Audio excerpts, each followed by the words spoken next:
Hey everyone, I've just decided, I've been living in Glastonbury for 7 months now and I've met so many beautiful people. I thought that I would do a little series on Instagram called The Amazing People of Glastonbury and the Life Lessons that they've learnt in this town. And my first video of this series is with David Beach. Yes. One of my favorite people to see walking down the street because he's always got a big smile on his face and he's always beaming out loads of love and light. And actually, David interviewed me a couple of months ago when I was here just on holiday from Kenya. Yeah, I did. So, David, what is your favourite thing about Glastonbury? I guess that it's got lots of history. It's got special energy to it in the ley lines that seem to make things different, and the shops are not like any other shops, and the people come from all over the world, like yourself. Beautiful high street of ours. At the moment, very quiet because there's no cars, which is very special as far as I'm concerned. This is rare. I mean, for an afternoon. Isn't it wonderful? I love it. To be able to hear the birds and people talking, I think it's wonderful. Yeah. What would you say has been the biggest revelation that Glastonbury has shown you about yourself over the years? That I have a deeper purpose than being a musician and an artist, I think. Yeah. Yeah. Yeah. That is beautiful. You were telling me earlier about our friend Kim and how you've watched her growing up. But how long have you been living in Glastonbury for? I've been in Glastonbury since 1995, and before that was living in the next town street since 1977. That's cool. It must be interesting to see Glastonbury evolve and change and grow. Yes, and as we all do. Yes, and the strength and beauty and clarity of the people coming here now, like yourself, and like Kim von Coles. I've known Kim since she was little and skateboarding. There was only her and another girl were the only girl skaters. I have to say my Grace skateboards too. But Kim, she's very tall, aren't you, Kim? But I always remember her and going, she's cool. She's skating out with the boys, and I thought that was always cool. And she's still cool, just the same. And she's herself.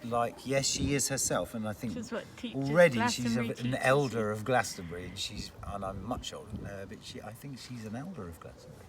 That's possible. On Denny's special day as well, bless her. Yes, yeah, that's right. Lovely. Denny was a friend of mine. I've known her all the way back to the Rainbow Circle.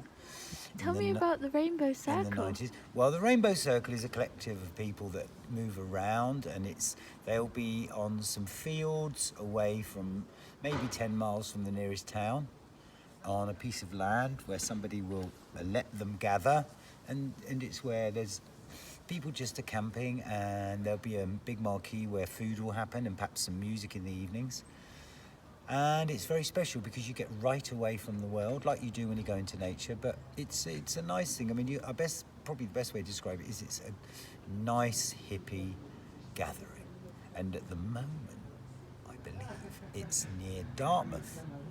Oh wow! It's near Dartmouth. So the Rainbow Gathering still happens. They still happen. They had made a connection in the 90s to Eastern Europe. And they would go to Romania and Croatia.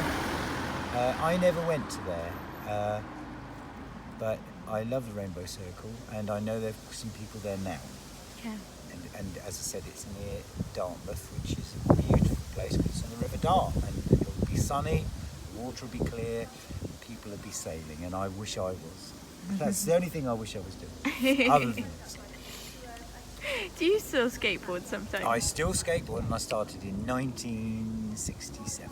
Whoa, and you've seen so much graffiti come and go at the skate park. There's so much graffiti. We didn't have graffiti, really. We didn't have graffiti art then, and skateboarding was very different. Didn't have ramps. Yeah. We'd just go down hills fast and go around stones and things like that. Yeah. Do you know about this trend about the e-skateboards? Do you think that's cheating? No, I think it's all good. I think anything is good like that. I'm not a purist like that. I think that things change and grow. My dad made me a skateboard out of one skate. Yeah. Took it apart and fixed it on a board for me. Oh, wow. Then I had a skateboard. And then I found out that when he was growing up in the east of London, he would go to Greenwich Common, and they would have a skate fixed onto a board that they'd sit on, and that was skateboards even then. Wow. Yeah, even in the wartime, in the 30s and 40s, they had something like a skateboard, yeah. So as you know, Glastonbury's got a lot of history, a lot of culture, and a lot of sacred sites. Yeah. Do you have a favourite out of all of them? Or like Joseph of Arimathea. What lessons have you learned? I'm going to rephrase it. What lessons have you learned from each of the different sacred sites? Something about a philosophy that's very real that Joseph of Arimathea brought here and instated here, which was Gnosticism or Gnostic Christianity. As someone who's studied healing and has that with him in his life, it's the healing world. And the Christ energy in you and the Christ energy in me and Kim and the children, and that we see that in each other. That is still there, but that's the essence, and I think that this place has probably reunified it. Glastonbury's probably reunified that, which is because it was instated here, they say. Because a lot of the sites are associated with Joseph, aren't they? Yeah. Like this church. They do say his coffin was in this church. Here. It's now not far away, but it's still here. Wariel Hill. And Wariel Hill, yes. And there's a Holy Hawthorn still at the Abbey. Yes, that's right. There's one in here. Yeah. There's one. Beautiful There's one in the churchyard. You can see it. Yeah, there it is. Yeah. Just there. Yeah. That one. And there's one on Fishes Hill. Yeah. There's one on Wariel Hill. There's one in the Abbey. I think there's about 8 altogether. There must be one beside the Tor somewhere. There is, I think, but I don't know where it is. Yeah. What about the Tor? What's the best lesson you've ever learnt from the Tor?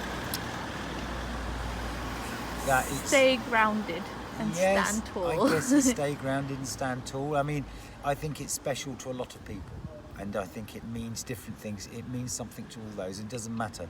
It means something to all those people. Yeah. That's all that matters. I do believe the Hindus say it's the only natural shrine on earth.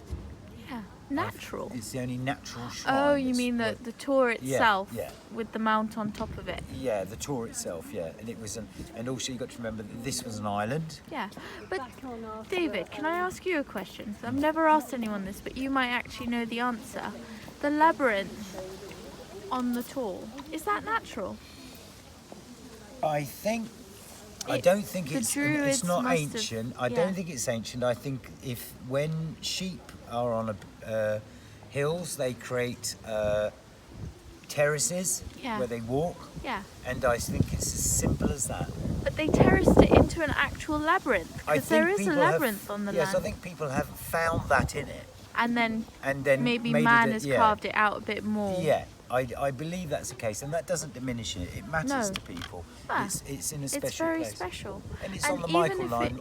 Even if people have carved out that footpath, it's still natural. Yeah, of course it is. The creatures have done it. Yeah. Which they do on any hill. You see that on any hill, terraces like that. Yeah, and we are creatures. We are creatures, yes we are. We're part of the animal kingdom. We are very evolved, and I think we're wonderful. I think we're wonderful. What's your favourite thing about human beings? I think the main thing about human beings is that they have successfully created shelter for themselves. Yeah. They have secured food for themselves. They have started to make equality for all beings, all sentient beings. Children have amazing rights. Our children have, and we are kind. Yeah. We are becoming kinder, and at this time we are changing the world for the better. Yeah. I think that's what's going on behind the scenes. Well, that's what we're doing. And Brilliant. you can feel that. I think we can feel that. One last one is, if you could speak for all of Glastonbury and give one message of wisdom or love or anything like that to the rest of the world, what would you say? Feel free to take your time. I know it's a big one, but if you Wow. could speak for all of Glastonbury from all your years here, what would your message be to everyone who sees this, wherever they are in the world, from the heart of Avalon? Be kind, be gentle, don't grow hard-hearted, help one another if we can, help each other understand, and the ones who are more brave and more confident, help the others to be the same. And that as living creatures, we need certain food, we need certain good food, we need fresh air, we need light, we need love, and we need water. And it's pretty simple. It's not complicated, it's not in a book, it's not all in our head. We are human beings, and that is special. We must not be down on that. And whatever isn't right, we're put right. We've come a long way, Yeah. very long way. That's what I think. Thank you, David. That You're was so welcome. beautiful. Yeah, you're welcome. Beautifully filmed.